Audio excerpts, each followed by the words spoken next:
So this is my video response to Challenge 7, String Theory. So I started off with calculating an experimental probability, and I began with 10 trials. So I conducted the string experiment 10 times, and I found that 6 out of the 10 times I was successful in obtaining one full circle loop.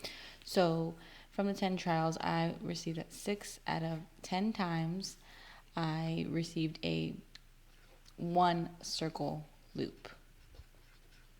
All right, I wanted to compare this experimental probability to the theoretical probability. So I then moved on to trying to calculate the theoretical probability. All right, so I began with simply drawing my 6 strings. So if I have 6 strings, let's say these are my 6 strings. All right, and I want to simply label them. So I labeled them 1 through 6. So 1, 2, 3, 4, 5, 6. Okay, so we are given that we can tie the tops of the 6 strings. So let's say I just simply tied them like this. You can tie them however you want, but regardless, each string will be tied to exactly one other string. All right, so then I began looking at how I would begin tying the bottom ones. All right, so let's start with one string. Let's start with string number 2.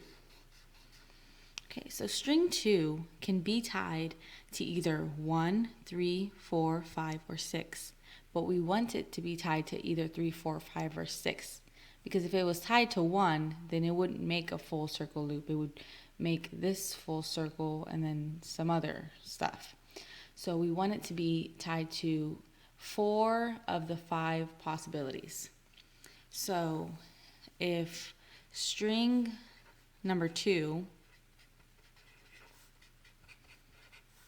is tied to 3, 4, 5, or 6, then we're good. And we have a 4 out of 5 chance of that happening. All right, so then let's say that does happen. So let's call this event A. Okay, so let's say event A does happen. All right, so then that means we're on the good track to getting one full circle loop. So then what would we want to happen next? What event would we want to happen next? So let's say that 2 is tied to one of these, let's say 3.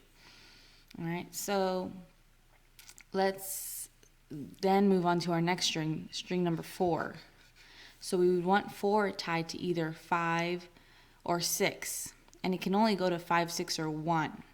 So there's a 2 out of 3 possibility of us still being on the right track to obtaining one full circle. So if string 4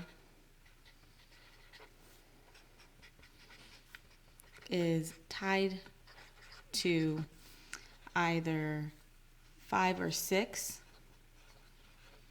then we're on the right track. And there's a 2 out of 3 chance of that happening. Now again, we don't want string 4 tied to 1, because if it was, it wouldn't obtain one full circle. It would obtain a circle from these strings, and then 5 and 6 would have to be a circle of its own. So then there's a 2 out of 3 chance of that happening. So let's say it does happen, and so we can, let's say it's just tied to 5 or 6, it doesn't matter. And so then the next event that would happen would be string 6 could only be tied to one other open string, which is 1. So since there's only one possibility, then if string 6 is tied to 1, there's a 1 of 1 chance of that happening. All right, so we're looking for the probability that all of these events happen.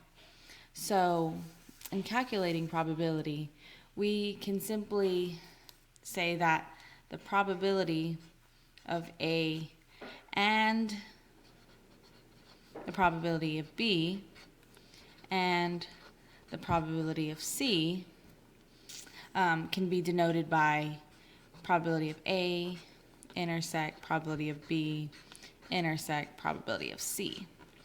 So we can simply multiply all of these events by each other since they are independent, since they are dependent events. So we would have our probabilities 4 of 5, 2 of 3, and 1 of 1. 4 of 5 times 2 over 3 times 1 over 1. And that gives us 8 over 15.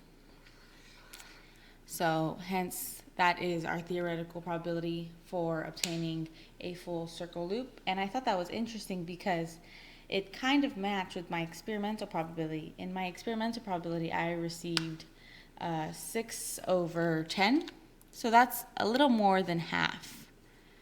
And, sorry, you can 6 over 10 for the experimental.